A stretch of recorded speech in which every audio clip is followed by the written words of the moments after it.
DeLon spent this summer training on his own, and some of the things he focused on were eating right. Doug spends several days a week here at Lincoln Middle School doing an internship where he mentors kids as part of his Child and Family Studies program. And his role as a tight end has changed from more of a receiver to a blocker, a change he was happy to make because now his main job is to punish the defense.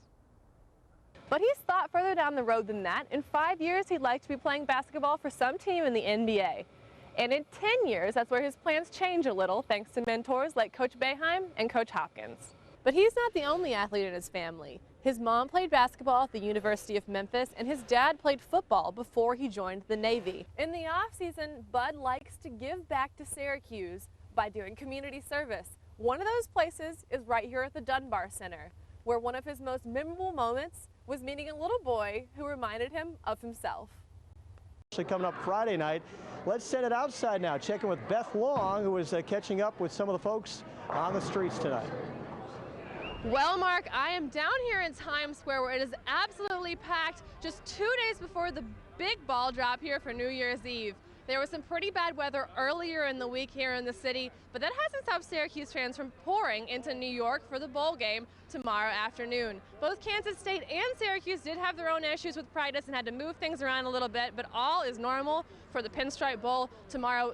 But even Yankee Stadium had to accommodate the snow. Check this out. They had to bust out the shovels and the snow plows just to get the snow out in time for tomorrow's game. One thing's for sure, even the bad weather can't stop Syracuse from painting the town orange. Just take a look at the Empire State Building. Later on in the show, I'll be back with some Syracuse fan reaction up in the Bowlmore. Back up to you, Mark.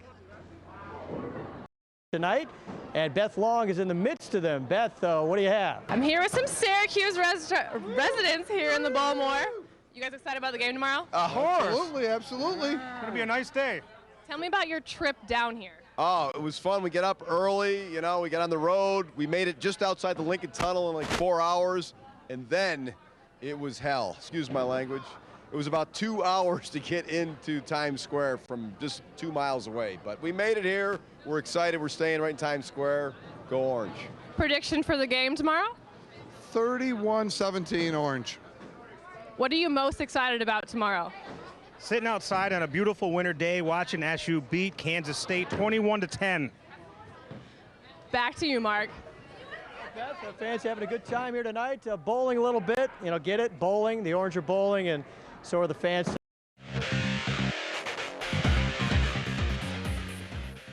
I'm here with two of the interior defensive linemen on the SU football team, Anthony Perkins and Andrew Lewis. And today, Anthony is going to be cooking for us. He's the best chef on the football team, so I hear. And Andrew and I are going to be judging how good of a cook Perkins actually is. So what are you going to make for us today? Today we're gonna have a Caesar salad, as we have the hearts of romaine lettuce. Then we're gonna have a little bit of shrimp fettuccine, so I have some fresh shrimp here. And basically what I'm doing is taking the tails off, and we basically going to put it in fettuccine with a little Bertolli's Alfredo sauce. You say he doesn't have to cook for you? I've never had Perk's cooking, so this fettuccine and shrimp, I hope it turns out well for him because I don't want to have to be too harsh of a cook. It's a lot of pressure right now. And the pressure's on, that's why I like, you know, in my kitchen the pressure's on. Just like on Saturday when the pressure's on, we're going to come up with the big sack. Cooking and football, it's a lot of focus. It takes a lot of, it takes some time to get good at, and you know, you just gotta get in there and get messy. What do you have to say to people that say that he's the best cook on the team? I'll be the judge of that. That's all I gotta say. Everybody's a critic. Everybody's a critic, but I love it, you know, because I mean, it's going to help me in the future because, you know, as people know, I would like to go into culinary school after football's all said and done, and I would like for people to tell me the truth, you know.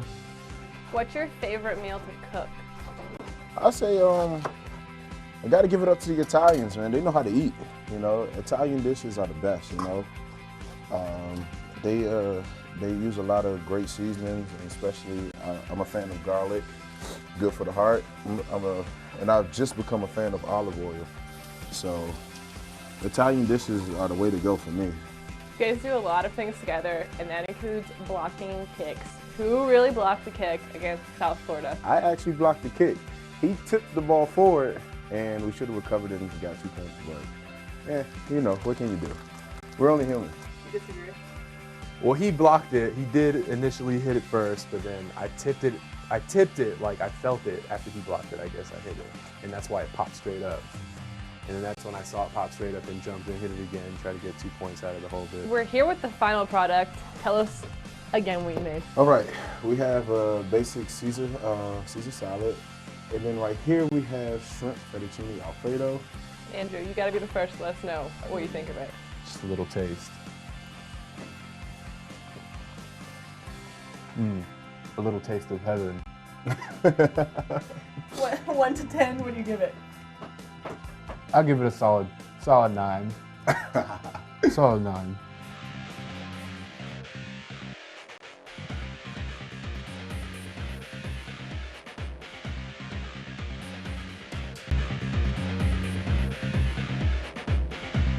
We talked about him being a six-man extraordinaire last year. This year, a feature player. And he just knifes in from the side. Junior forward Chris Joseph is from Montreal. And yes, he speaks French. Merci, je voudrais une grande poutine avec un grand soda sur le côté. So I want a large poutine with a large Coke on the side. Those are a couple of his favorite things about home, other than his family, of course. I'm still the baby. I'm 21 years old, but I'm still the baby of the family. I still call them if I need advice on anything. If I need anything, they help me out. Chris is the youngest of 3, 2 sisters and 1 brother, Marcus, who is his inspiration on the court. I remember having conversations with him when we were younger, before either of us knew we would even be in the United States playing basketball.